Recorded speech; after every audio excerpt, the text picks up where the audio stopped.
창세기 18장 16절부터 33절까지 읽겠습니다. 16절부터 시작. 그 사람들이 거기서 일어나서 소돔으로 향하고 아브라함은 그들을 전송하러 함께 나가니라. 여호와께서 가라사대 나의 하려는 것은 아브라함이 숨기겠느냐. 아브라함은 강대한 나라가 되고 천하 만민은 그를 인하여 복을 받게 될 것이 아니냐. 내가 그로 그 자식과 권속에게 명하여 여호와의 도를 지켜 의와 공도를 행하게 하려고 그를 택하였느니 이는 나 여호와가 아브라함에게 대하여 말한 일을 이루려 함이니라. 여호와께서 또 가라사대 소돔과 고모라에 대한 부르짖음이 크고 그 죄악이 심무청하니 내가 이제 내려가서 그 모든 행한 것이 과연 내게 들린 부르짖음과 같은지 그렇지 않은지 내가 보고 알려하노라. 그 사람들이 거기서 떠나 소돔으로 향하여 가고 아브라함은 여호와 앞에 그대로 섰더니 가까이 나가 가로되 주께서 의인을 악인과 함께 멸하시려 하니까 그 성중에 의인 50이 있을지라도 주께서 그것을 멸하시고 그 50의인을 위하여 용서치 아니하시리까. 주께서 이같이 하사 의인을 악인과 함께 죽이심은 불가하오며 의인과 악인을 균등히 하심도 불가하나이다. 세상을 심판하시는 이가 공의를 행하실 것이 아니니까. 여호와께서 가라사대 내가 만일 소돔 성중에서 의인 50을 찾으면 그들을 위하여 원칙을 용서하리라. 아브라함이 말씀하여 가로되 뒷뜰과 같은 나라도 감히 주께 구하나이다. 50의인 중에 5인이 부족할 것이면 그 5인 부족함을 인하여 본성을 멸하시리까. 가라사대 내가 거기 45인을 찾으면 멸하지 아니하리라. 아브라함이 또 구하여 가로되 거기서 40인을 찾으시면 어찌하시려나이까. 가라사대 40인을 인하여 멸하지 아니하리라. 아브라함이 가로되 내 주여 노하지 마옵소서. 말씀하게 하옵소서. 거기서 30인을 찾으시면 어찌하시려나이까. 가라사대 내가 거기서 30인을 찾으면 멸하지 아니하리라. 아브라함이 또 가로되 내가 감히 내 주께 구하나이다. 거기서 20인을 찾으시면 어찌하시려나이까. 가라사대 내가 20인을 인하여 멸하지 아니하리라. 아브라함이 또 가로되 주는 노하지 마옵소서. 내가 이것만 더 말씀하리이다. 거기서 10인을 찾으시면 어찌하시려나이까. 가라사대 내가 10인을 인하여도 멸하지 아니하리라. 여호와께서 아브라함과 말씀을 마치시고 즉시 가시니 아브라함도 자기 곳으로 돌아갔더라. 아멘. 아멘. 오늘 말씀의 주제는 공의의 하나님에 대해서 말씀을 나누고자 합니다. 오늘 본문에 보면 19절에 내가 그로 그 자식과 권속에게 명하여 여호와의 도를 지켜 의와 공도를 행하게 하려고 그를 택하였나니 이는 나 여호와가 아브라함에게 대하여 말한 일을 이루려 함이니라 하시니. 우리는 하나님을 안다고 하지만 성경대로 우리가 하나님을 알아야 되는 것이 정말 절실합니다. 오늘날 이제는 모든 것이 다 인간 중심으로 지금 흘러가고 있습니다. 그것이 사람 듣기에는 굉장히 좋은 것 같지만 결코 그렇지가 않다고 하는 것을 우리는 알아야 됩니다. 이제는 기독교마저도 하나님을 인간의 입장에서 그렇게 말씀을 풀어나가는 것이 너무나 많습니다. 그것이 바로 인본주의라고 하는 것이죠. 인본주의는 인간이 더 우선시 되는 것이죠. 그러나 인간은 하나님의 은혜 아래서 사는 존재이지 결코 인간이 무엇이 주장할 만한 그런 존재가 되지 못한다고 하는 것을 우리는 확실하게 알 필요가 있습니다. 오늘날 인권이라고 하는 것이 많이 등장하고 있죠. 인권이라고 하는 것 때문에 하나님의 질서는 점점 더 무너져 가고 있어요. 학교에서도 그 학생 인권이라고 하는 그것이 등장해서 교사와 제자 간의 질서가 다 무너졌어요. 교회도 마찬가지입니다. 지금 하나님의 사랑이라고 하는 것을 강조하다 보니까 한쪽 면만 지금 하나님의 사랑에 대해서만 강조하니까 인간의 그 죄성과 버려야 될 것들, 그것이 그냥 덮어진 상태로, 덮여진 상태. 그러니까 우리가 예수님을 영접하고 예수님을 믿는 것은 우리가 여러 번 말씀드렸지만 아브라함도 처음에는 그랬듯이 그것은 죄가 있는 상태에서 하나님이 의롭다라고 인정하시는 그것을 말하는 거지. 그러나 하나님은 물론 그것도 하나님의 은혜로 우리에게 주시는 그러한 기회죠. 하나님의 사랑 때문에 우리가 구원을 받은 것이고 예수님의 그 십자가에 흘리신 보혈로 말미암아 우리가 아직 죄인 되었을 때 하나님의 사랑을 확증하셨다라고 로마서에 말씀하고 있습니다. 그렇습니다. 그것은 하나님이 우리에게 은혜로 우리를 불러주신 것이고 우리를 죄가 아직 있지만 그러나 하나님이 그 죄 가운데서 하나님의 은혜로 덮어주신 것입니다. 그러나 그것이 하나님의 구원의 완성은 아닙니다. 하나님의 뜻이 거기서 완성된 것은 아닙니다. 하나님은 그것을 통해서 하나님의 은혜를 통해서 하나님이 어떤 분인지를 알아가기를 원하고 또 하나님을 알아가면서 점점 더 우리가 어떤 존재인지를 알기를 원하고 깨닫고 하나님께로 돌이키기를 원하는 것입니다. 그것이 바로 무엇이냐면 하나님은 공의의 하나님이라고 하는 것을 분명히 우리가 알아야 된다는 것입니다. 오늘날 우리 기독교에서 공의의 하나님에 대해서 말하지 않는다면, 사랑의 하나님만 강조한다 보면 우리는 하나님이 원하시는 그러한 모습으로 결코 나갈 수가 없습니다.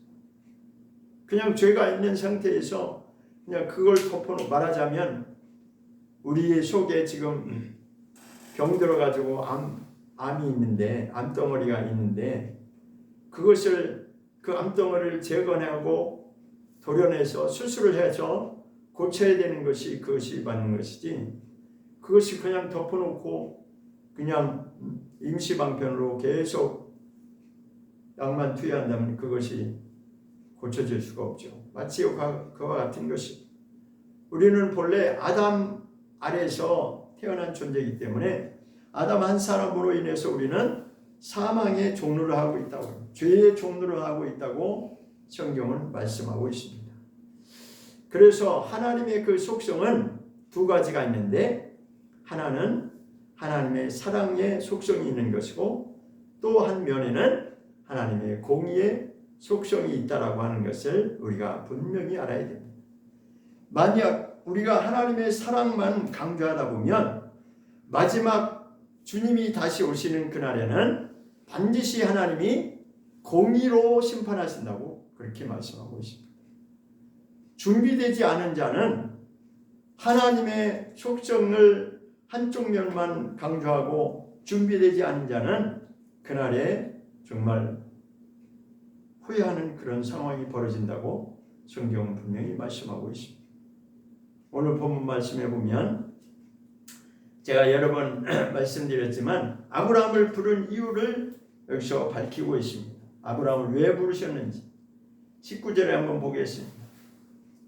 18장 19절 시작. 내가 그로 그 자식과 번식에게 명하여 여호와의 도를 지켜 의와 공도를 행하게 하려고 그를 택하였나니 이는 나 여호와가 아브라함에 대하여 말한 일을 이루려 함이니라 하십니다. 여호와의 도를 지켜 의와 공도를 행하게 하려고, 이 부분이 바로 공의의 하나님에 대해서 말씀하고 있는 것입니다. 의와 공도라고 하는 것을 원어로 찾아가면 바로 이것이 공의의 해당하는 말씀. 히브리어 원어로 하면 미시파트라고 이렇게 기록되어 있는 미시파트라고 하는 것은 공의에 관한 것, 심판에 관한 것을 그 내면에 담고 있습니다. 그러니까 공의와 심판은 함께 가는 것이죠. 그러니까 하나님께서 마지막에 심판의 기준은 공의에 대해서 기준을 가지고 우리를 심판하시겠다고 하는 것이 바로 성경에 말씀하는 하나님의 경륜과 섭리 속에 있습니다.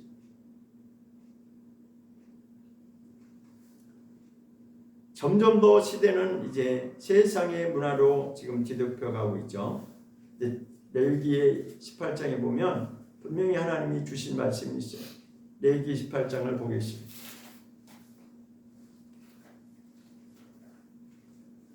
레위기 18장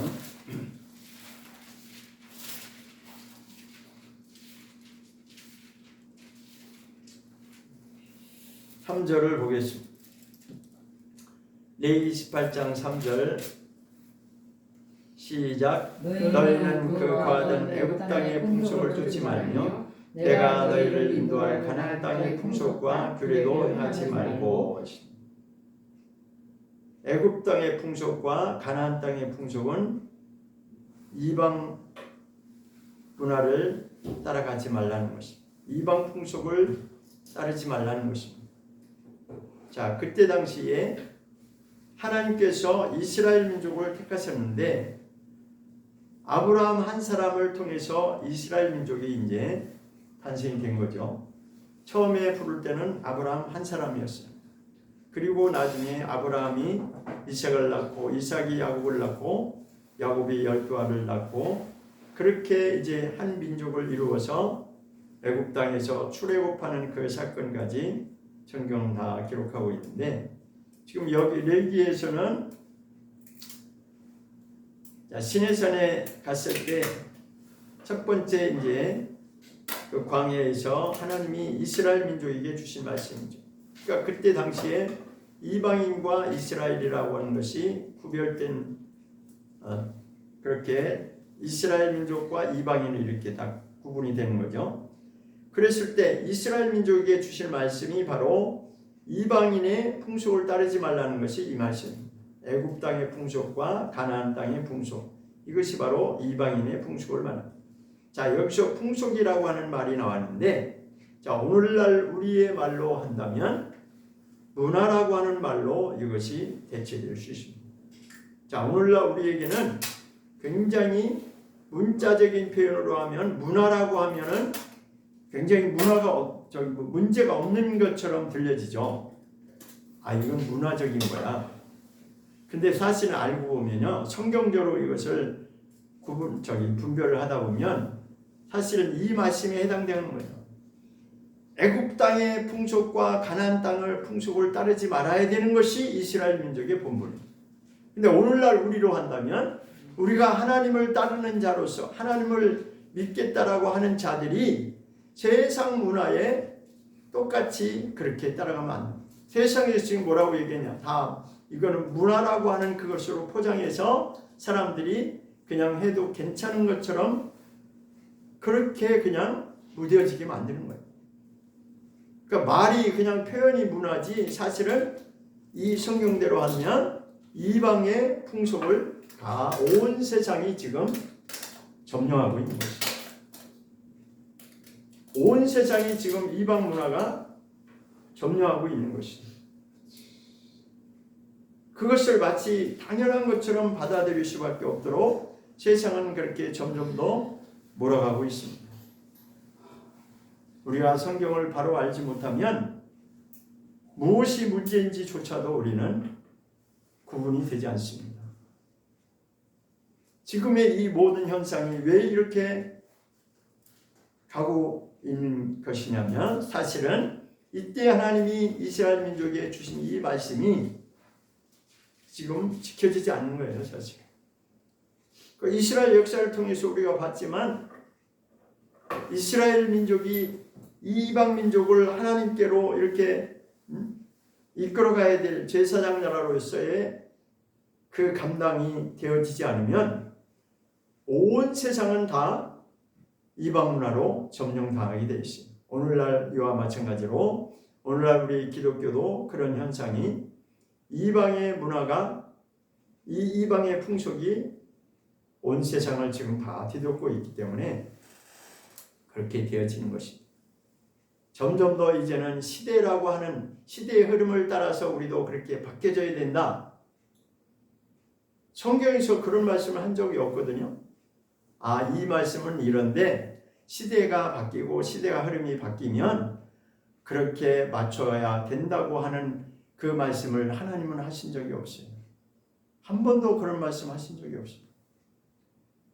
세상은 점점 더 악해져 가고 세상 문화가 이방 문화가 지금 휩쓸어 가고 있는데 너희는 그 중에서 정말 온전히 하나님이 원하시는 그러한 모습으로 나오지 않으면 안 된다라고 매 시대마다 하나님은 그 말씀을 강조했어요.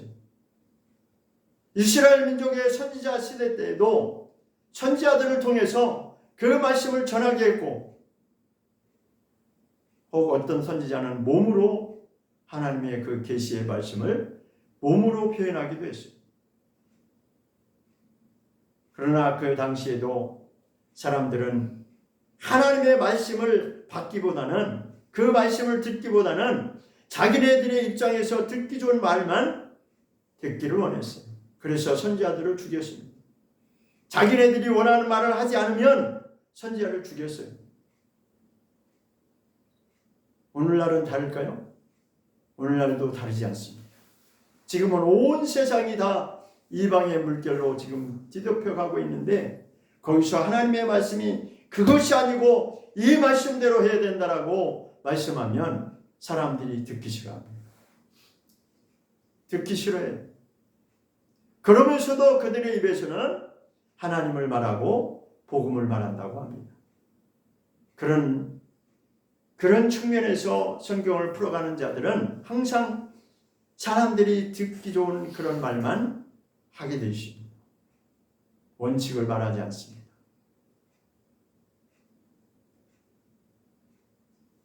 원칙을 말하는 사람은 고리타분하고 구시대적이고 뭔가 답답하고 이렇게 평가를 받습니다. 그러나 성경은 어느 시대든지 한 번도 변한 적이 없이 말씀대로 너희가 말씀대로 지킬 것을 항상 강조했지 시대에 따라서 그렇게 맞춰도 된다고 한 적이 없어요. 저는 성경을 깨달아가면서 조금씩 성경을 깨달아가면서 지금이 얼마나 심각하다라고 하는 것을 느끼게 됩니다. 바른 말을 하면 먹혀 들어가지 않아요. 교회마저도 하나님의 말씀대로 바른 말을 하면 먹혀 들어가지 않습니다. 그것이 왜 그렇게 되세요? 지금 하나님의 속성은 사랑과 공의가 동시에 존재하고 있는데 하나님은 사랑이시다라고 하는 그 말씀만 온통 다 그것이 당연하고 그 외의 말을 하면 뭐가 잘못된 것처럼 그렇게 말합니다. 교회라고 하는 것은 사람을 훈련시켜서 하나님의 사람이 되게 그렇게 만드는 것이 그 길을 가는 것이 목적이지 그냥 죄는 덮어놓고 사랑만 하면은 그게 하나님의 뜻이 아닙니다. 그럼 절대 변할 수가 없어요. 자기가 어떤 죄인인 어떻게 얼마나 우리가 심각한 죄의 존재인지를 그걸 못 깨닫기 때문에 그냥 하나님은 사랑이시기 때문에 하나님은 다 용서하신다. 그 말만 하고 갈 수밖에 없어요. 그런 변화는 없고 성장은 없습니다. 성경이 말하는 그 열매는 좋은 열매가 나올 수가 없습니다. 자, 그럼 본문으로 다시 창세기 18장으로 돌아가서 자, 그 말 아브라함을 부르신 뜻은 하나님의 공의가 이루어지기를 원해서 아브라함을 불렀다라고 분명히 말씀했죠. 18장 19절 말씀 그 말씀은 내가 아브라함을 부른 것은 그와 그 자손을 통해서 그 가족을 통해서 아브라함 한 사람을 통해서 나오는 그 믿음의 자손들을 통해서 하나님의 공의를 이루는 것이 목적이다라고 말씀한 것이 19절 말씀입니다. 그리고 나서 22절부터 곧바로 지금 무슨 얘기가 나와요? 의인과 악인에 대해서 나오죠. 그래서 아브라함이 하나님 앞에서 지금 아뢰는 것이, 처음에는 자기 입장에서 나름대로 하나님께 변론을 하는 것입니다. 하나님, 의인과 악인을 어떻게 함께 멸하시려고 하십니까?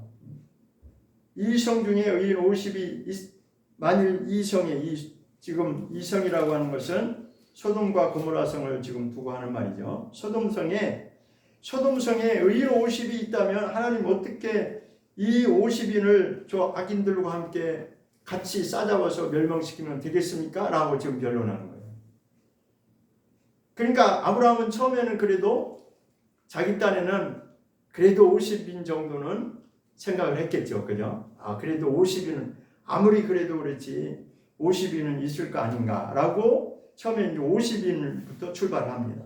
그런데 나중에 하나님께서 쭉 읽어보면 24절 그 성 중에 의인 50이 있을지라도 주께서 그것을 멸하시고 그 50의인을 위하여 용서하지 아니하겠습니까? 하는 게 물어. 그러니까 50명이 있다면 하나님 그 50명을 봐서라도 용서해 주셔야 되지 않겠습니까? 그러니까 소돔성을 멸하지 말라는 그 뜻이에요.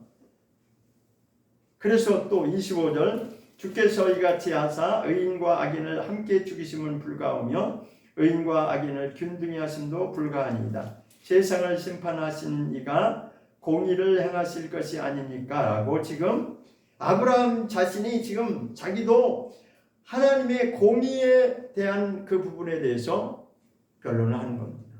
공의의 하나님이신 하나님이 지금 여기 이 소돔성에 만약 50인이 의인이 있다면 그들과 함께 다 멸한다면 이거는 공의 하나님이 아니지 않습니까? 라고 변론하는 거예요. 그럴듯하죠. 그러니까 하나님이 들으시고 참 하나님도 어이가 없었을 거예요. 그러니까 하나님의 기준하고 아브라함의 기준하고 지금 차이가 나는 거예요.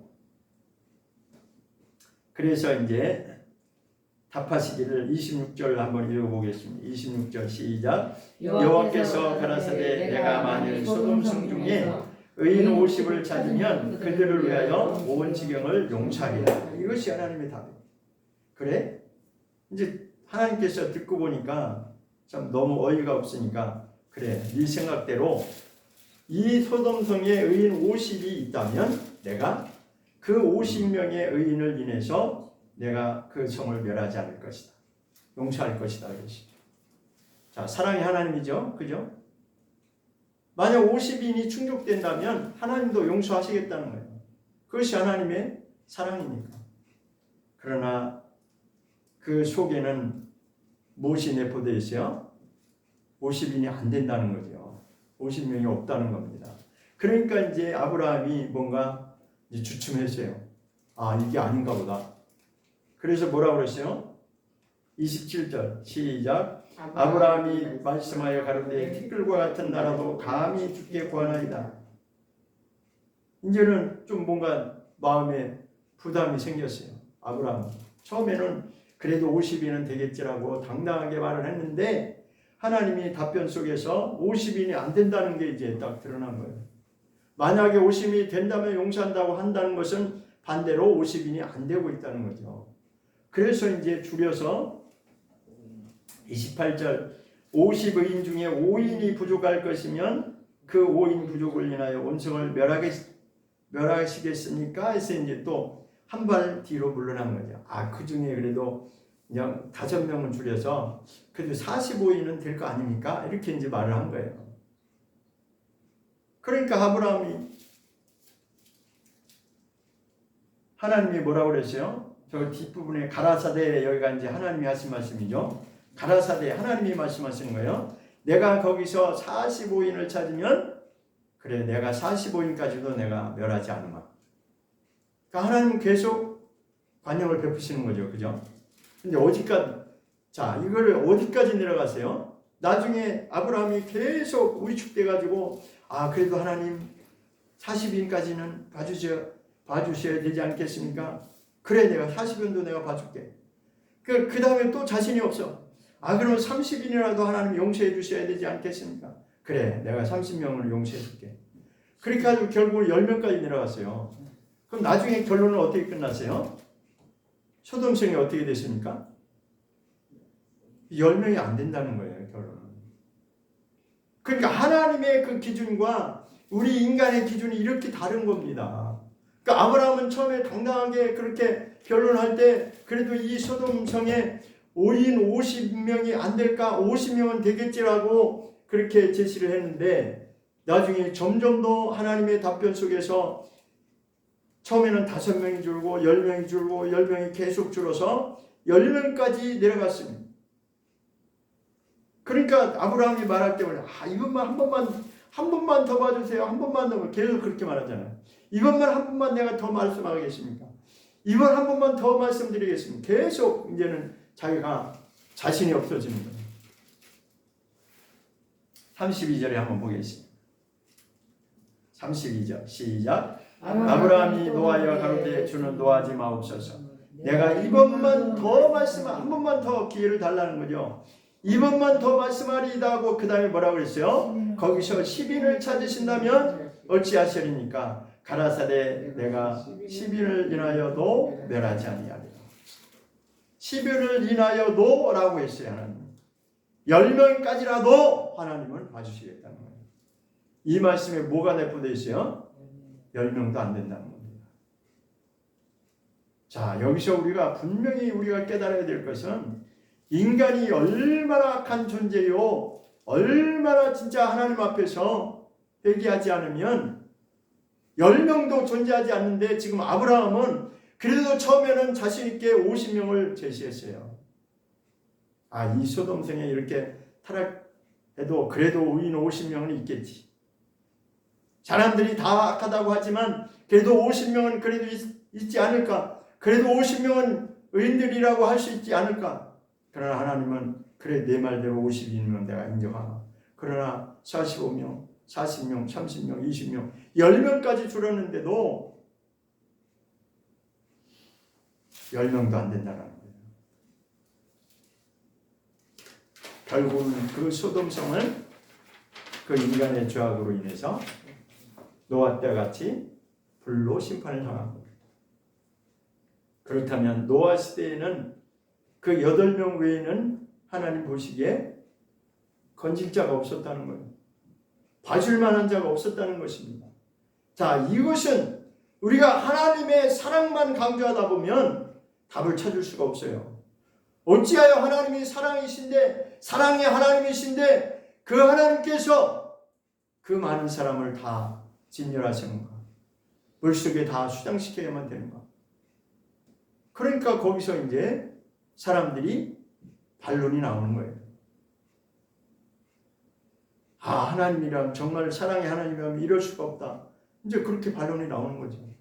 그러니까 거기서도 이제 신학자들이라고 하는 자들이 변론을 통해서 어떤 말을 만들어내냐면 다른 말을 만들어내는 거예요. 성경에서 맞지 않는 인본주의에 입각한 다른 기준에서 그것을 풀어나가는 겁니다. 그렇게 나온 것이 무엇이냐면 자유주의 신학이고 해방신학이고 민중신학이 되는 것입니다. 왜 그것이 나왔을까요? 사람이 기준이 되기 때문에 그렇게 변론이 나오는 것이죠. 마치 누구처럼? 아브라함처럼. 아브라함도 처음에는 당당하게 그렇게 하나님이 공의의 하나님이시라면 어찌하여 저 의인들을 함께 멸하시려고 하십니까? 라고 그렇게 아주 당당하게 나왔습니다. 그러나 하나님은 그래 50인이 된다면 내가 용서하겠다 라고 했습니다. 점점 더 아브라함이 위축되고 자신이 없어지는 것은 정말 하나님의 그 답변 속에서 분명히 그 기준까지만이라도 된다면 하나님이 용서하시겠다고 하는데 그것마저도 안 된다는 거 아닙니까? 계속해서. 그럼 오늘날은 어떻습니까? 우리는 정말 하나님 앞에서 말씀대로 우리 자신을 비춰봐야 되는 것이에요. 나 자신부터 비춰봐야 되는 것이에요. 내가 과연 이 아브라함의 변론과 같이 그렇게 했을 때 우리는 과연 어느 축이 될 것인가? 의인이 10명만 있어도 하나님이 소돔성을 멸하지 않겠다고 했는데 하나님의 기준에서 보면 10명도 안 된다는 것이고, 아브라함이 볼 때는 그래도 50명은 되겠지라고 했는데 그것은 자기 생각입니다. 그것은 인간의 기준이에요. 오늘날로 말하면 자유주의 신학자들이 말하는 그 기준에서, 해방 신학자들이 말하는 그 인권을 강조하고 주장하는 그들의 입장에서는 그렇겠지만 천만의 말씀, 이제는 교회마저도 다 시대의 시류에 연합하고 타협하고 양보하고 이것이 시대의 조류에 맞추는 것이 당연한 것이냐? 언제 하나님이 그렇게 말씀하셨나요? 시대의 조류에 맞추라고 언제 그렇게 하나님 말씀하셨어요?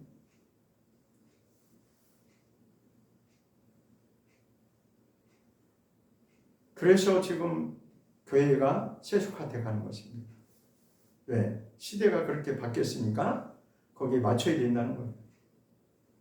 언제 하나님이 그렇게 말씀하셨어요? 시대에 맞추라고 언제 하나님이 그렇게 말씀하셨어요?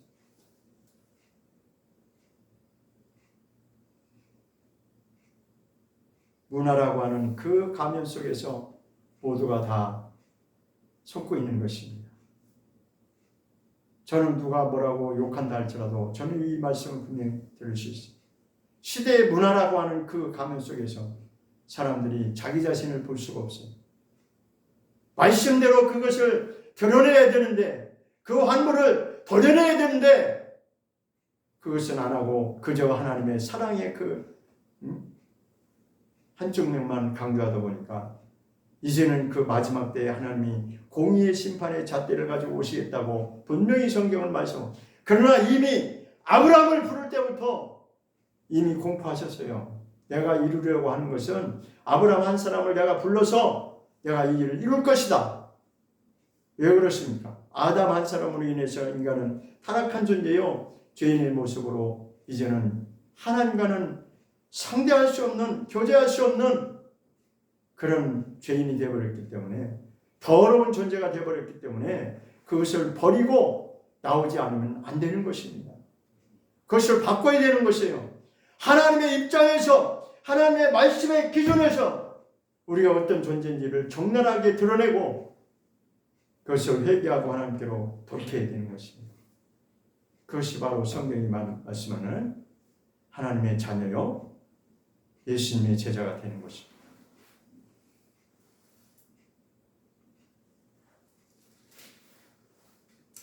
시편 37장을 보겠습니다.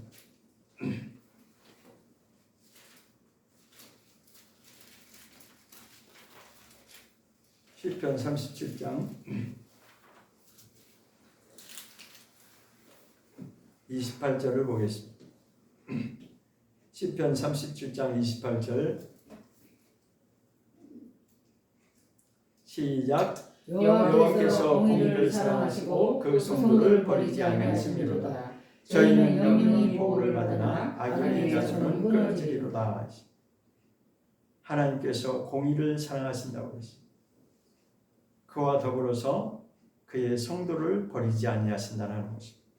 자, 이 공의와 성도를 연관시켜서 우리가 보자면, 성도라고 하는 것은 하나님이 버리지 않는다고 했죠. 왜 하나님이 버리지 않는다는 것이에요? 아까 창세기 18장에서 기준한 의인에 속하는 것이 바로 진정한 성도를 말하는 거죠. 진정한 성도가 된다면, 하나님이 원하시는, 하나님이 기뻐하실 만한 그런 진정한 성도가 된다면 그는 의인으로 하나님이 버리지 않겠다는 거죠. 아까 창세기 18장에서 의인 50이 되면, 40명이 되면, 30명이 되면, 10명이 되면 계속 말했잖아요. 그러니까 그 기준이 계속 낮아지다가 10명까지 내려가는데 결국은 10명까지도 안 된다는 것을 말하고 있는 것입니다. 그러면 진정으로 우리가 오늘날 그 그 공의의 하나님의 사랑이 무엇인지. 그러니까 하나님은 사랑이 하나님이신데 우리가 분명히 하나님의 사랑의 기준을 알아야 돼요. 하나님의 사랑하심은 처음에는 우리가 죄인된 상태로 하나님이 우리를 부르셨어요. 아브라함도 처음부터 믿음이 완벽한 사람이라서 하나님 부른 건가요? 아니잖아요. 하나님의 은혜로 부르셨어요. 저와 여러분도 그렇게 하나님이 우리가 비록 하나님 보시기에 자격이 없지만 하나님이 기회를 주시려고 우리를 부르신 거예요. 그러나 그 다음부터는 우리가 어떻게 해야 돼요? 하나님이 원하시는 그 기준에 합당한 자로 나가기 위해서 그렇게 말씀대로 돌아가야 되는 거예요. 그것이 바로 공의의 하나님을 알아가는 것입니다. 공의의 하나님을 듣기 싫어한다면 나는 하나님의 사랑의 하나님만 나는 알고 싶어 라고 말한다면 성장은 있을 수 없어요. 왜? 자기 속에 지금 버려야 될 것들이 여전히 많이 있는데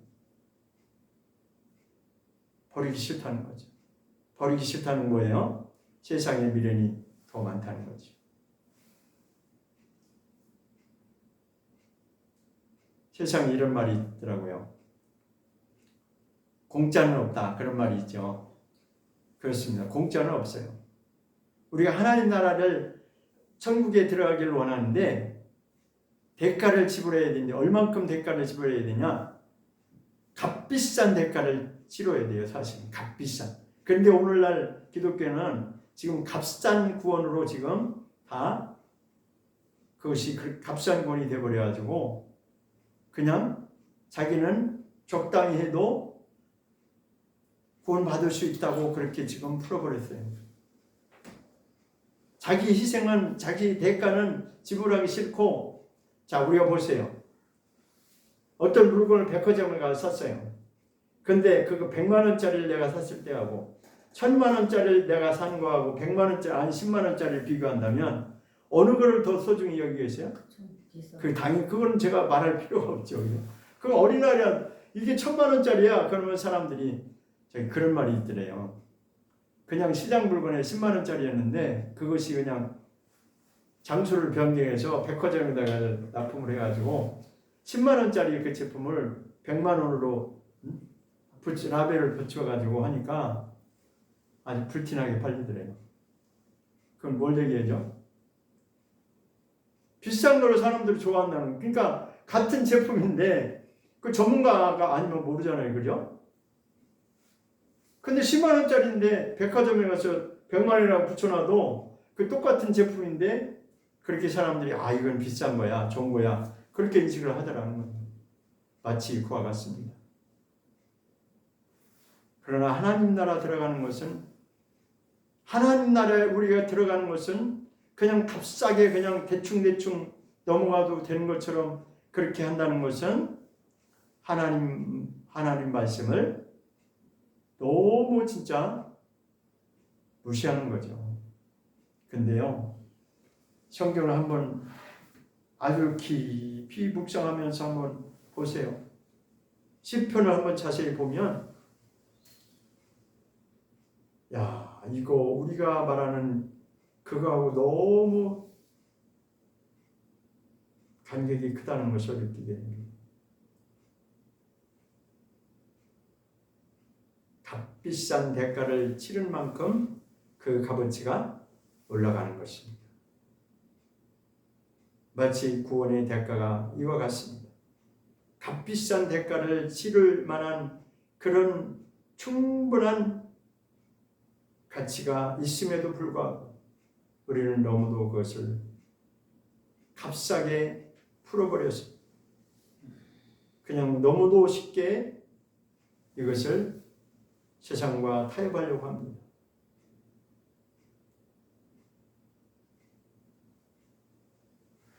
시편 30장을 보겠습니다.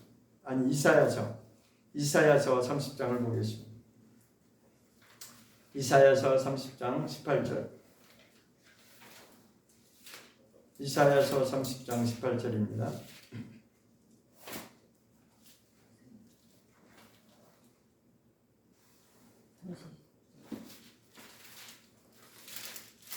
이사야서 30장 18절. 찾으셨죠? 이사야서 30장 18절 시작. 그러나 여호와께서 기다리시나니 이는 너희에게 은혜를 베풀려 하시며 일어나시리니 이는 너희를 긍휼히 여기려 하심이라. 대저 여호와는 공의의 하나님이시라. 그를 기다리는 자는 복이 있도다. 자, 하나님께서 우리를 기다리신다고 되어 있어요. 하나님께로 더 나오기를, 죄를 버리고 욕심을 버리고 타락한 인간의 그 속성을 버리고 하나님의 형상으로 다시 돌아오기를 기다리시고 있는데, 이는 너희에게 은혜를 베풀려 하심이라고 말씀했죠. 은혜를 베풀려 하시며 일어나시리니 이는 너희를 긍휼히 여기려 하심이라 했습니다. 우리에게 은혜를 베푸시는 것과 우리에게 긍휼을 베푸시는 것이 뭐예요? 이것이 바로 구원의 길을 가는 것이죠. 우리를 하나님 구원하시려고 하나님의 은혜와 하나님의 긍휼이 우리를 구원하시는 거죠. 그런데 이제는 그 은혜와 하나님의 긍휼하심을 입을 자들이 이제는 어떤 하나님을 알아야 되냐면 공의의 하나님이시라고 하는 것을 우리가 알아야 됩니다. 그래야만이 우리는 계속해서 은혜를 입을 수 있고 하나님의 긍휼하심을 입을 수 있습니다. 성경에는 하나님의 긍휼을 베푸신다고 되어 있는데 그 앞에 단서가 붙어 있어요. 누구를 긍휼히 여기시냐? 하나님을 경외하는 자에게 긍휼을 베푸신다고 그렇게 되어 있어요. 그러니까 우리는 그냥 우리 듣기 좋은 말만 듣고 다른 거는 그냥 안 보이는 거죠. 그죠? 하나님을 경외하고 하나님을 순종하는 자에게 긍휼을 베푸신다고 했지, 그냥 자기 죄를 그냥 세상 좋아하는 거 욕심 가지고 있는 그런 걸 다 가지고 있으면서 하나님은, 그러면은 자기는 성장하지 않습니다. 제가 느낀 것이 인간은 처음에 태어나서 어떤 인생의 경로와 어떤 훈련을 통해서 그 사람이 성장하느냐에 따라서 달라집니다. 훈련이 없는 사람은 성장하지 않습니다. 성장할 수가 없습니다. 구원에 관한 이 과정은 훈련을 통해서 우리가 그렇게 나가는 것이 어느 날 갑자기 이루어지는 것이 아닙니다. 자, 예레미야 30장하고 46장 두 장을 한번 보겠습니다. 예레미야 30장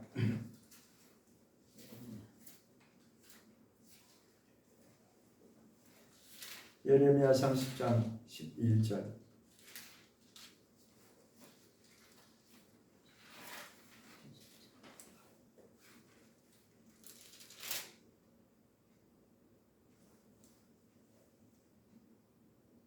예레미야 30장 11절 시작. 나 여호와가 말하노라. 내가 너와 함께하여 너를 구원할 것이라. 내가 너를 흩었던 그 열방은 진멸한다 할지라도 너는 진멸하지 아니하리라. 그러나 내가 공로로 너를 징책할 것이요 결코 무리한 자로 여기지 아니하리라. 우리가 다시 한번 읽겠습니다. 아주 굉장히 중요한 말씀이요. 시작. 나 여호와가 말하노라. 내가 너와 함께하여 너를 구원할 것이라. 내가 너를 흩었던 그 열방은 진멸한다 할지라도 너는 진멸하지 아니하리라. 그러나 내가 공도로 너를 징책할 것이요 결코 무지한 자로 여기지 아니하리라. 이 말씀이 무슨 말씀이에요? 이방인을 내가 다룰 것이다. 그리고 너를 구원할 것이다. 그 말씀이에요. 그런데 열방은 진멸한다 할지라도 너는 내가 진멸하지 않고 살려두마. 그런데 후반절이 중요해요. 이방을 진멸하는 것을 그건 당연하지만 그러나 이렇게 말합니다. 그러나 내가 공도로 너를 징책할 것이다. 공도가 뭐예요? 어디서 우리 한번 봤죠? 공도가 어디 나왔어요? 창세기 18장에 나오죠.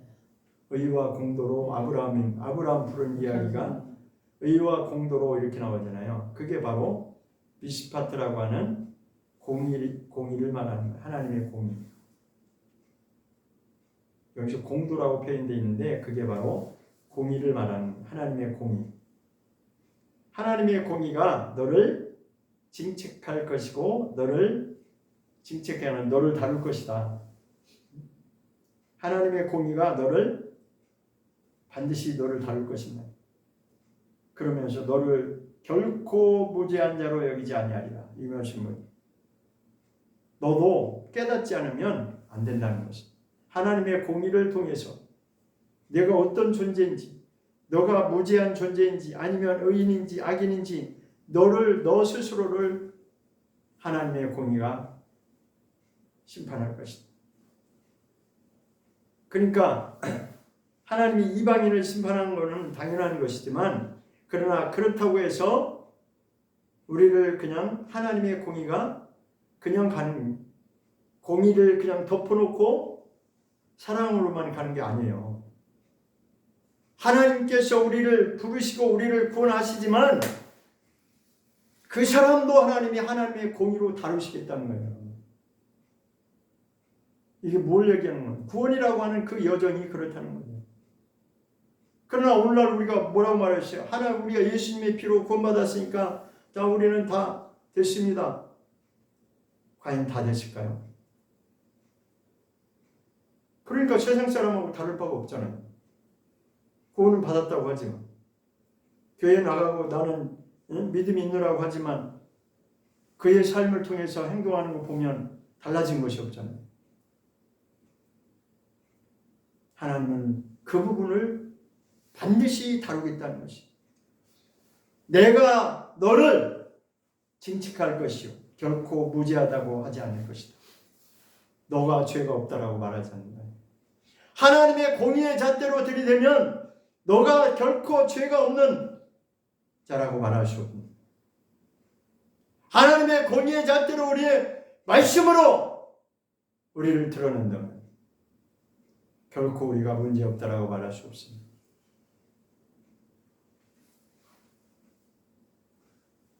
선지자들이 그렇게 하나님의 말씀을 예언했을 때 얼마나 이스라엘 백성들이 그 말이 듣기 싫어가지고 내치고 죽이고 그랬습니까?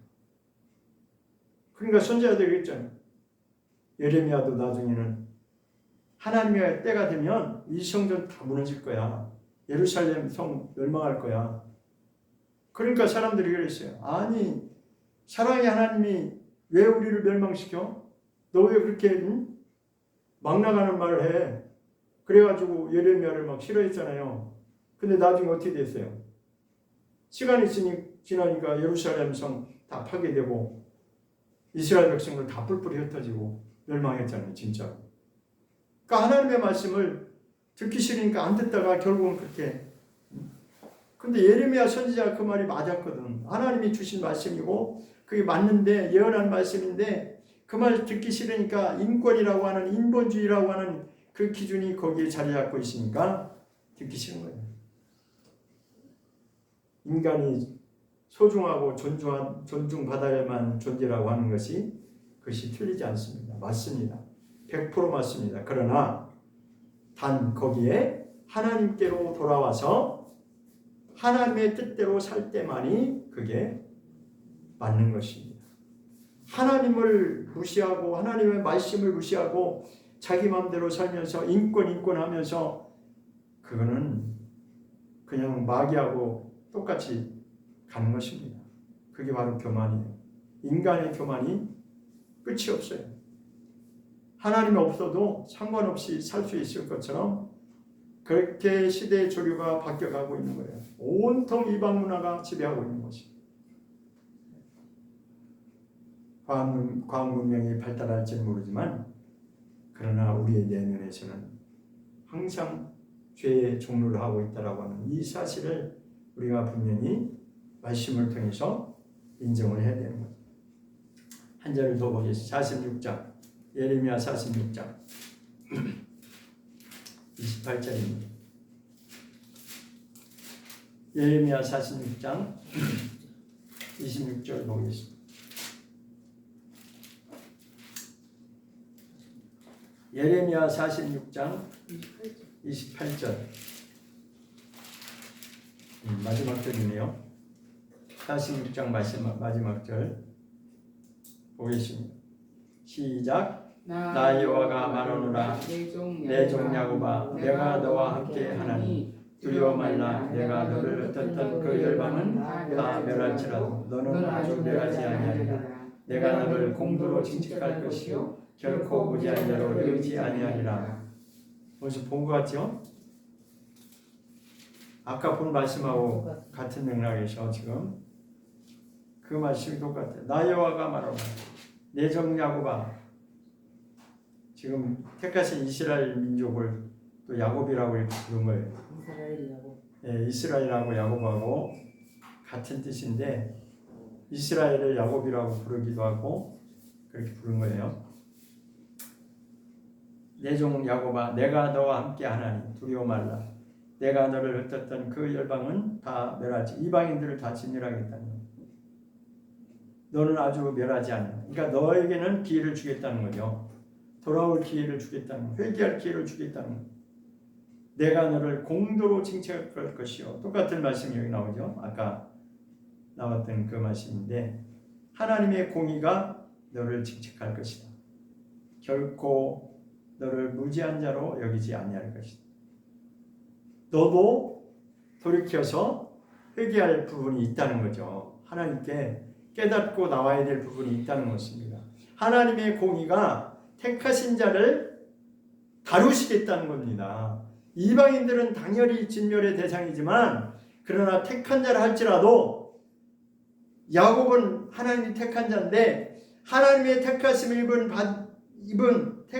입은 자라 할지라도 결코 네가 문제없다라고 할 수 없다는 거예요. 무엇 때문에? 하나님의 공의가 있기 때문에. 사랑의 잣대만 들이대면 뭐 우리는 다 문제없고 다 된 거죠. 구원받은 거죠. 그렇죠?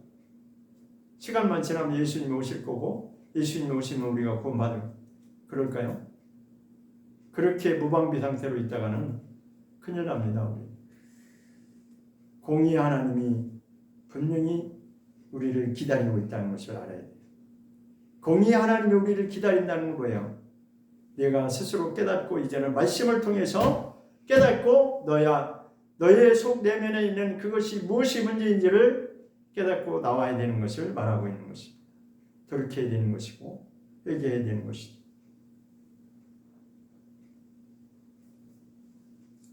시편에 이제 보겠습니다. 시편 말씀 37장을 보겠습니다. 아까는 28절 아니 37절을 봤죠. 37장 얘는 시편 30절을 보겠습니다. 아까는 37장 28절 봤는데 이번에는 30절을 보겠습니다. 37장 시편 37편 이번에는 아까는 28절 봤죠. 이번에는 30절을 보겠습니다. 시작. 의인의 입은 지혜를 말하고 그 혀는 공의를 이루며. 의인의 입은 지혜를 말하고 그 혀는 공의를 이루며 있습니다.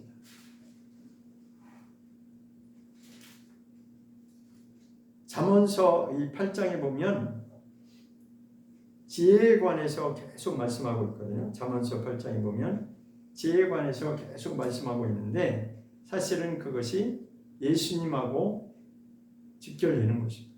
예수님을 두고 하신 말씀이에요.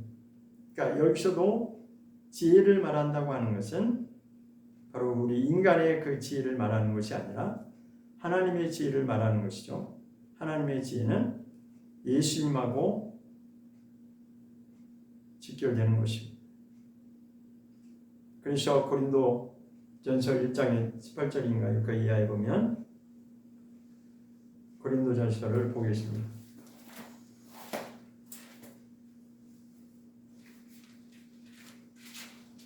고린도전서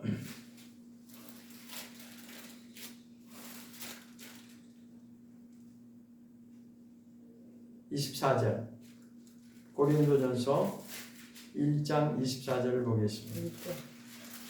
고린도전서 1장 24절 시작.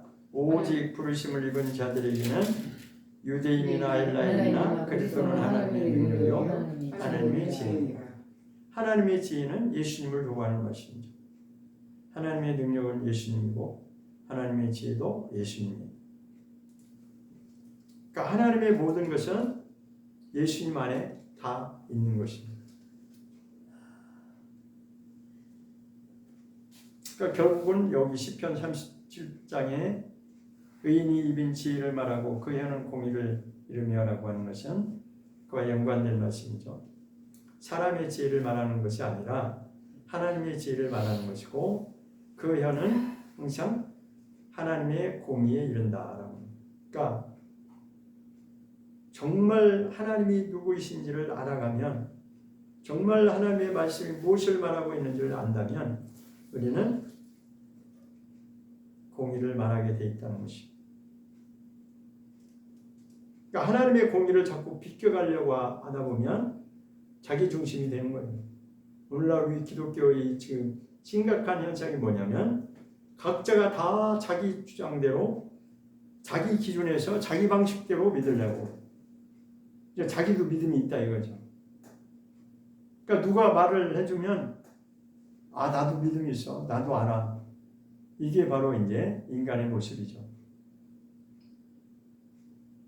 물론 자기도 하나님을 알고 물론 성경 말씀도 읽어봤겠죠. 그러나 과연 그것이 각 사람이 알고 있는 그 기준이 말씀을 기준해서 얼마나 간격이 있는지 그거는 하나님이 판단하실 것입니다.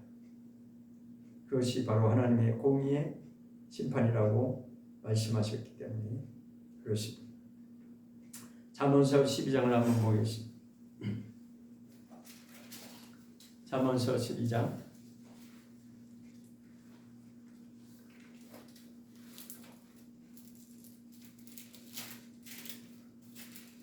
5절입니다. 잠언서 12장 5절 시작. 의인의 생각은 공직하여도 악인의 도모는 괴열이니라. 다시 한번. 의인의 생각은 공직하여도 악인의 도모는 괴열이니라.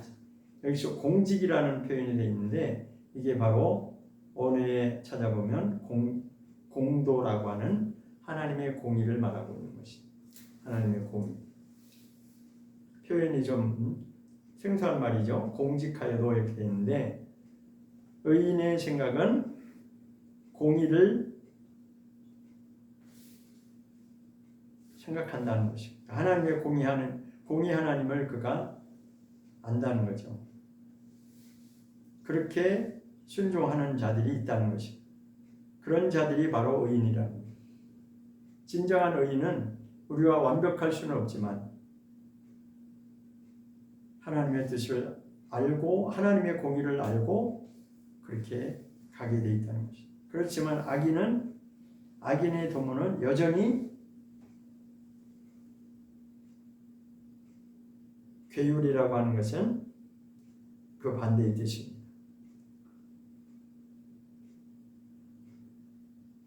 뭔가 그럴듯하지만 속이는 것, 정직하지 않은 것, 그것을 이제 말씀하는 것입니다.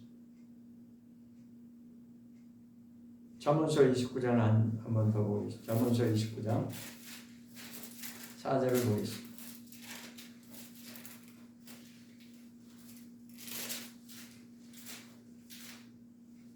잠언서 29장 4절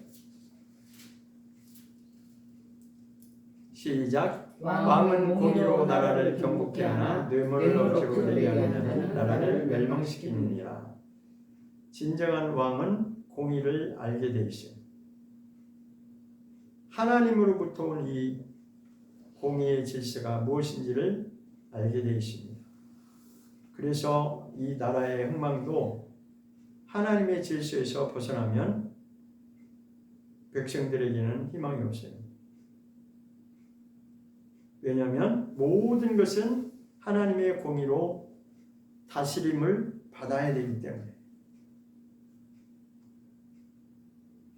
심지어는 불신자조차도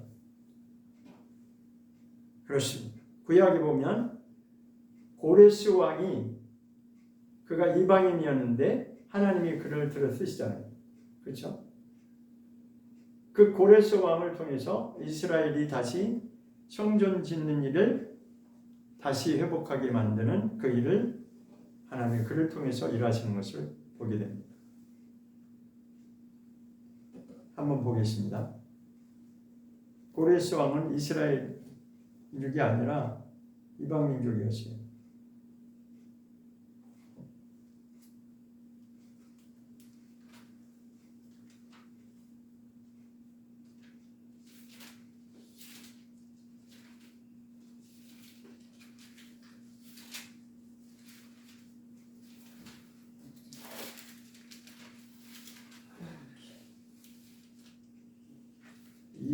역대하 마지막 장 보고 역대하 36장 22절을 보겠습니다. 역대하 36장 22절 시작.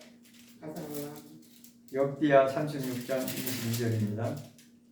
시작. 바사왕 고레스 원년에 여호와께서 예레미야의 입으로 하신 말씀을 응하게 하시고 바사왕 고레스의 마음을 감동시키시니 제가 온 나라에 공포도 하고 조소도 내려 가로되. 자, 고레스는 바사왕이라고 되시. 바사라고 하는 것은 페르시아를 말하는데 페르시아는 이방 민족이죠. 페르시아 이방 민족의 왕을, 그러니까 하나님을 믿지도 않는 이 고레스에게 감동을 줘서 야, 네 나라 가서 성전 다시 재건축해, 그걸 시키게 했어요. 이거는 이방 민족의 왕을 들어 쓰신 거죠.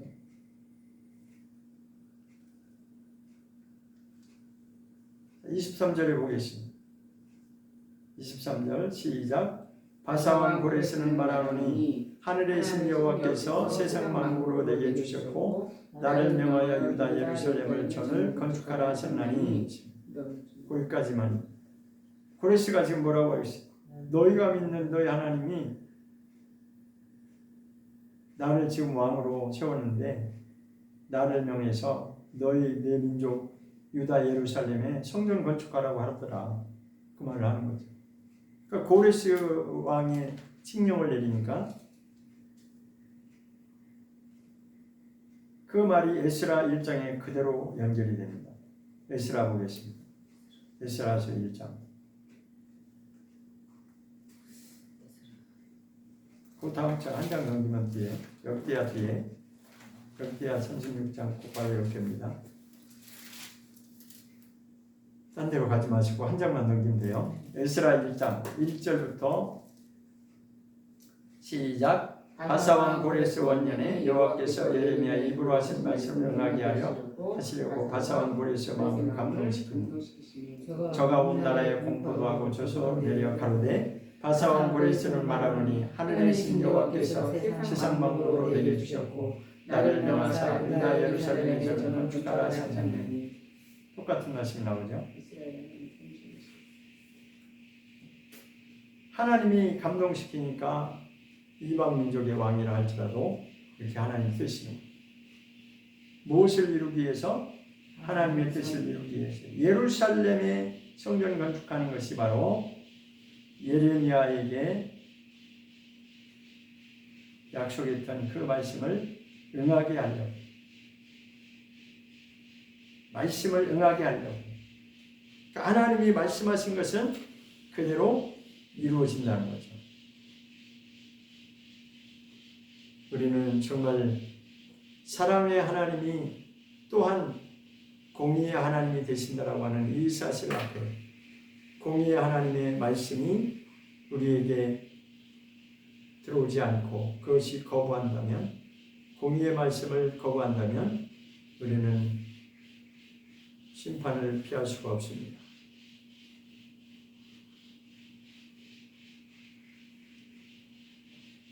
사도행전 17장을 다시 한번 보고 마치도록 하겠습니다. 사도행전 17장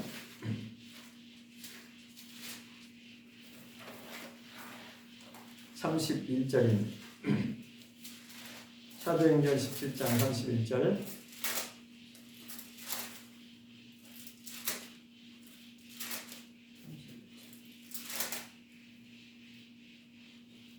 사도행전 17장 31절 시작. 이는 정하신 사람으로 하여금 천하를 공의로 심판할 날을 작정하시고 이에 저를 죽은 자 가운데서 다시 살리신 것으로 모든 사람에게 믿을 만한 증거를 주셨습니다. 아니라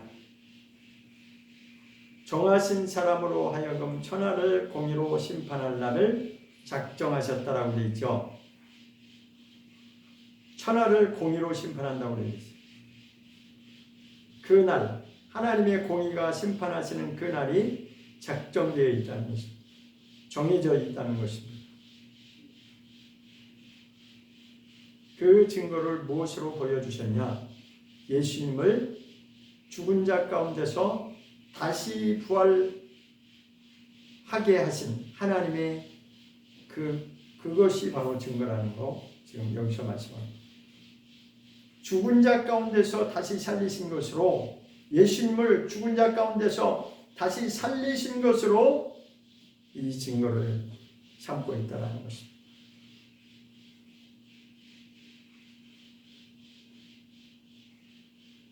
예수님의 그 십자가 앞에서 우리는 핑계할 수 없다라는 것입니다. 예수님은 자신이 모든 것을 다 내어주셨고 이제 남은 것은 우리에게 공의의 심판을 기다리겠다는 것입니다. 그리고 우리를 돌아오기를 기다리시는 하나님이시라는 것입니다. 기도하겠습니다.